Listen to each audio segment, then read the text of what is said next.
Students, நம்ம இந்த வீடியோல பார்க்க போறது வந்து கவுண்டிங் ஃபிகர்ஸ். ஸோ இது வந்து ரொம்ப இம்பார்ட்டன்டான கொஸ்டின். ரயில்வேவை பொறுத்தளவு கவுண்டிங் ஃபிகர்ஸ் இல்லாத ஒரு கொஸ்டினே வராது அப்படின்னு தான் சொல்லலாம். ஸோ இதுல பாத்தீங்கன்னா நம்ம நார்மலா வந்து சதுரம் எப்படி கண்டுபிடிக்கிறது, செவ்வகம் எப்படி கண்டுபிடிக்கிறது, அப்புறம் ட்ரையாங்கிள் எப்படி கண்டுபிடிக்கிறதுன்னு ஆல்ரெடி நிறைய ஷார்ட்கட்ஸ் வந்து பார்த்திருக்கோம். அது எல்லாமே பாருங்க.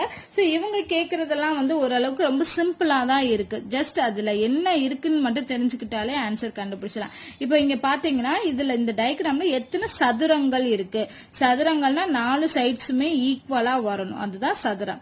ஓகேவா? சோ நார்மலா இந்த மாதிரி ஒரு பேட்டர்ன்ல இருந்துச்சு அப்படின்னா எத்தனை சதுரங்கள் இருக்கும்? 5 சதுரங்கள் இருக்கும். ஏன்னா 1 2 3 4 வெளியே 1 இருக்கும், மொத்தம் 5.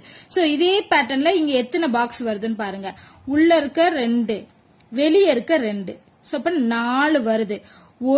ஒரு பாக்ஸுக்குள்ள எத்தனை சதுரம் வருது? 5. அப்ப 4 இன்ட்டு 5ங்கிறது 20. மொத்தம் இதுல எத்தனை சதுரங்கள் வரும்? 20 சதுரங்கள்.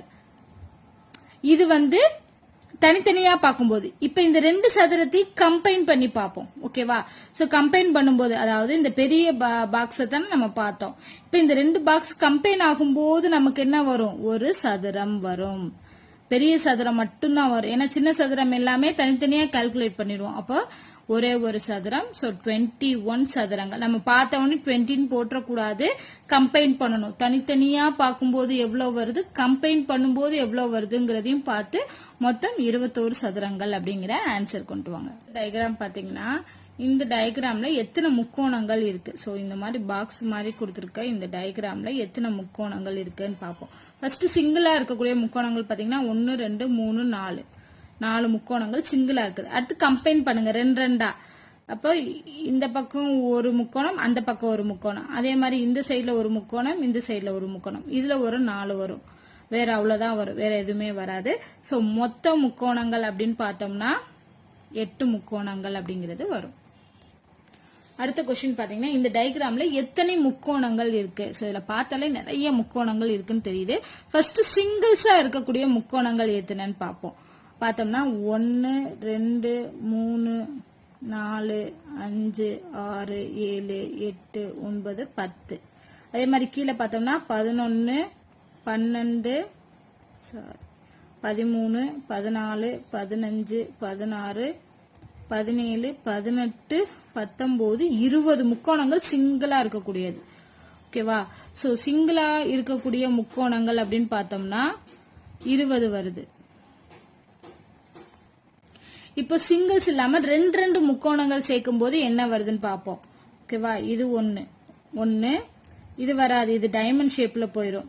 அடுத்து 2 3, அதே மாதிரி இந்த பக்கம் 4 5, அப்புறம் இங்க 1 6. சோ இது வந்து 2 2 சேர்க்கக்கூடிய முக்கோணங்கள். அடுத்து பாத்தீங்கன்னா 3 3 சேர்க்கிற முக்கோணம் ஏதாவது இருக்கான்னு பார்ப்போம். பெரிய முக்கோணங்கள் ஏதாவது வருதான்னு பார்ப்போம். பெரிய 3 முக்கோணத்தை சேர்த்து ஏதாவது ஒண்ணு வருதான்னு பார்ப்போமா? சோ அந்த மாதிரியான ஒண்ணுமே இல்ல. 2 முக்கோணங்கள் சேர்த்தாதான் ஒரு பெரிய முக்கோணம் வருது. அதுக்கு மேல எந்த முக்கோணங்களையும் சேர்க்க முடியாது. இப்போ டோட்டலா 20 + 6 26 தான் அதிகமா கொடுத்துருக்காங்க. அதுக்கு மேலையும் அவங்க ஆப்ஷனே கொடுக்கல. சோ அப்ப 26 தான் ஆன்சரா இருக்கும். சோ அடுத்த கொஸ்டின் பாத்தீங்கன்னா இந்த மாதிரி ஒரு டயக்ராம் கொடுத்துட்டு இதுல எத்தனை முக்கோணங்கள் இருக்கு அப்படின்னு கேட்டிருக்காங்க. சோ நார்மலா நமக்கு தெரியும் இந்த மாதிரி பேட்டர்ன்ல இருக்கக்கூடிய முக்கோணத்துல மொத்தம் 3 இருக்கும். ஏன்னா 1 2 பெரிய முக்கோணம் 1 3 இருக்கும். சோ இதே மாதிரி பேட்டர்ன்ல எத்தனை முக்கோணங்கள் இருக்கு அப்படிங்கறத ஃபர்ஸ்ட் ஐடென்டிஃபை பண்ணுவோம். இந்த இருக்கு இந்த பேட்டர்ன்ல 1. அதே மாதிரி இங்க பாத்தீங்கன்னா அதே பேட்டர்ன்ல இருக்கு. சோ இது 2. இங்க பார்த்தோம் அப்படின்னா அதே பேட்டர்ன்ல 1 இருக்கு 3. இங்க 1 பார்த்தோம்னா அதே பேட்டர்ன்ல 1 இருக்கு 4. வேற என்ன இருக்கு? எங்க இருக்கு? 4. இந்த பெரிய முக்கோணம் பாருங்களேன். இந்த பெரிய முக்கோணத்துல இப்படி ஒரு நடுவுல ஒரு கோடு வருது இல்லையா? அப்போ அதுல ஒரு பேட்டர்ன்ல வருது. சோ அப்ப 4 5. அடுத்து பார்த்தோம்னா இந்த பெரிய முக்கோணம், அது ஒரு பேட்டர்ன். சோ அப்ப 6. ஓகேவா? சோ அப்ப எத்தனை இருக்கு? 6 பேட்டர்ன் இதே மாதிரி இருக்கு. 6 பேட்டர்ன் இருக்கு அப்படின்னா 3 18 முக்கோணங்கள் வருது. இப்ப இந்த கோடு போட்டதெல்லாம் பாத்தீங்களா? இந்த கோடு போட்டதை தவிர மிச்சம் வரக்கூடிய முக்கோணம் எது? இந்த எக்ஸ்ட்ரா இருக்கக்கூடிய ஒரே ஒரு முக்கோணம் தான். அப்ப 18 + 1 18 பிளஸ் 1 என்ன வரும் 19. வேற எதுவுமே வராது. ஏன்னா மற்ற எல்லாத்துக்குமே நம்ம கோடு போட்டு ஃபார்ம் பண்ணிட்டோம். ஸோ டோட்டலா இதுக்கு எத்தனை முக்கோணங்கள் இருக்கணும்? 19 முக்கோணங்கள் இருக்கும். ஸோ ஆன்சர் செக் பண்ணிடலாம். 19 அப்படின்னு. எஸ், ஆப்ஷன் 19 தான் இங்க கொடுத்துருக்காங்க. ஸோ ஆப்ஷன் 19 தான் கரெக்ட். ஸோ இந்த மாதிரி கண்டுபிடிச்சிங்க அப்படின்னா இந்த மாதிரி டயக்ராம் கொடுத்து கேட்டிருந்தாங்கன்னா ஈஸியா நம்மளால ஐடென்டிஃபை பண்ண முடியும். ஸோ ஆன்சர் இதுக்கு வந்து 19. ஏன்னா நம்ம அந்த பேட்டர்ன்ல எத்தனை முக்கோணங்கள் இருக்கு அப்படிங்கறத எடுத்துட்டோம். மொத்தம் 6 முக்கோணங்கள் இருக்கு. ஸோ அதே மாதிரி பேட்டர்ன்ல வர்றப்போ ஒரு முக்கோணத்துக்கு 3 முக்கோணம் வரும். அப்போ 6 × 3 3 18. ஸோ எக்ஸ்ட்ரா இருக்க இந்த 1 மட்டும் சேர்த்தோம்னா 19 முக்கோணங்கள். அடுத்த கொஸ்டின் பாத்தீங்கன்னா இந்த பேட்டர்ன்ல எத்தனை சதுரங்கள் இருக்குன்னு கேட்டிருக்காங்க. சதுரம். சோ நம்ம நார்மலா சதுரம் கவுண்டிங் ஃபிகர்ல சதுரம் கண்டுபிடிக்கிறதுக்கு ஆல்ரெடி நான் ஷார்ட்கட் மெத்தட் சொல்லி கொடுத்திருக்கேன். இப்ப ஃபர்ஸ்ட் உள்ள இருக்கிற சதுரத்தை எடுத்துக்கிறோம். வெளியே இருக்கிறத விட்டுருங்க, அது ஈஸியா கண்டுபிடிச்சலாம். அந்த உள்ள இருக்கிற சதுரம் வந்து என்னன்னு பாருங்க. 4x. சோ இந்த சதுரத்துக்கு நம்ம 4x4 வருமா? சாரி, 4x4 வரும். சோ இந்த 4x4க்கு ஆல்ரெடி நம்ம ஒரு ஷார்ட்கட் பார்த்திருக்கோம். என்ன ஷார்ட்கட் அப்படின்னா 4x4 வந்துச்சு அப்படின்னா ஃபர்ஸ்ட் இந்த 4x4 ரெண்டையும் பெருக்கிக்கோங்க. அடுத்து இதுல 1 கழிங்க, இதை 1 கழிங்க, 3x3. அதே மாதிரி இங்க 2x2. அடுத்து பாத்தீங்கன்னா 1x1. சோ இது எல்லாத்தையும் பெருக்கிட்டு எல்லா வேல்யூவும் கூட்டணும். கூட்டணும்னா அதுதான் இந்த ஸ்கொயரோட ஆன்சர். சோ 16 9 4 லாஸ்ட் 1x1 வந்து 1ன்னு வரும். சோ இதை கூட்டுங்க. 16 4 20 30. அப்போ இந்த பெரிய ஸ்கொயருக்கு மட்டும் எத்தனை ஸ்கொயர் வருது? 30 ஸ்கொயர்ஸ் வருது. இப்ப எக்ஸ்ட்ரா இருக்கிற ஸ்கொயரை பார்ப்போம். இங்க வெளியே இருக்கிறது 1, இங்க 2, இங்க 3, அப்புறம் உள்ள ஒரு குட்டி. இது ரெண்டு ஜாயின் பண்ணும்போது இந்த குட்டி வருது இல்லையா? இது 1, இது ஒரு 3. அப்போ வெளியே இருக்க 3, உள்ள இருக்க 3, மொத்தம் 6 வருது. So 30 + 6 36 answer. சப்போ இதுக்கு அந்த ஷார்ட்கட் மெத்தட் நமக்கு தெரிஞ்சிச்சு அப்படின்னா இந்த 30 ஸ்கொயரை வந்து நம்ம ஒவ்வொன்றா என்ன தேவையில்லை, ஈஸியா ஆன்சர் 30ன்னு எழுதிடலாம். பிளஸ் இந்த எக்ஸ்ட்ரா இருக்க ஸ்கொயர்ஸை மட்டும் என்ன போதும், மொத்தம் 36 ஸ்கொயர்ஸ்.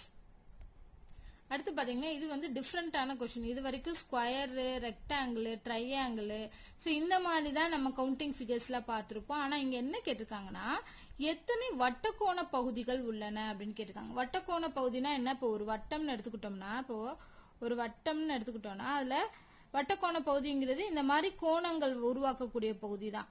ஓகேவா? சோ அப்படி எத்தனை வட்டக்கோண பகுதிகள் இருக்கு அப்படின்னு பார்க்க போறோம். சோ ஃபர்ஸ்ட் ஒரு வட்டத்துக்குள்ள இந்த மாதிரி 2 கிராஸ் இருந்துச்சுன்னா எத்தனை வட்டக்கோண பகுதி வரும்? 4 வட்டக்கோண பகுதி வரும். அப்போ ஒரு வட்டத்துக்குள்ள இந்த மாதிரி கிராஸ் போட்டிருந்ததுக்கு மொத்தம் 4. அதே மாதிரி எத்தனை வட்டக்கோண பகுதிகள் இருக்குன்னு பாருங்க. இதுக்கு ஒரு 4, இதுக்கு ஒரு 4, இதுக்கு ஒரு 4, இதுக்கு ஒரு 4. ஓகேவா? சோ வேற எதுக்குமே வராது. வேற எதுவுமே வெளியே இருக்கிறது 2 கோடு தான் இருக்கு, வட்டம் இல்ல. சோ வட்டத்துக்குள்ள பார்த்தோம்னா 1 2 3 4 5 6. அப்ப சாரி 6 இல்ல, 5 தான் வரும்னு நினைக்கிறேன். 1 2 3 4 5. சோ 5 × 4 என்ன வரும்? 20. இப்ப இதுல உள்ள வட்டக்கோண பகுதிகள் மொத்தம் எத்தனைன்னு பாத்தீங்கன்னா 20 வட்டக்கோண பகுதிகள் இருக்கு. சோ இது வந்து கொஞ்சம் டிஃபரெண்டா இருக்கு. இந்த மாதிரி எல்லாம் கேட்டா ஈஸியா ஆன்சர் பண்ணிடலாம். சோ வட்டக்கோண பகுதிங்கிறது ஒரு வட்டத்துக்குள்ள ஏற்படுத்தக்கூடிய கோணம். அப்படி இருக்கிறது எத்தனைன்னு கால்குலேட் பண்ண ஆன்சர் வந்துடும். சோ இதே மாதிரி பாத்தீங்கன்னா நிறைய கொஸ்டின் இருக்கு. நான் இந்த வீடியோல ஒரு 5 கொஸ்டின்ல இருக்கக்கூடிய கவுண்டிங் ஃபிகர்ஸ் தான் நான் வந்து சால்வ் பண்ணிருக்கேன். இனி அடுத்தடுத்த வீடியோஸ்ல வந்து நம்ம சால்வ் பண்ணலாம். சோ இந்த வீடியோல உங்களுக்கு ஏதாவது டவுட் இருந்துச்சு அப்படின்னா கமெண்ட் பண்ணுங்க. இந்த வீடியோ உங்களுக்கு பிடிச்சிருந்தா லைக் அண்ட் ஷேர் பண்ணுங்க. நன்றி.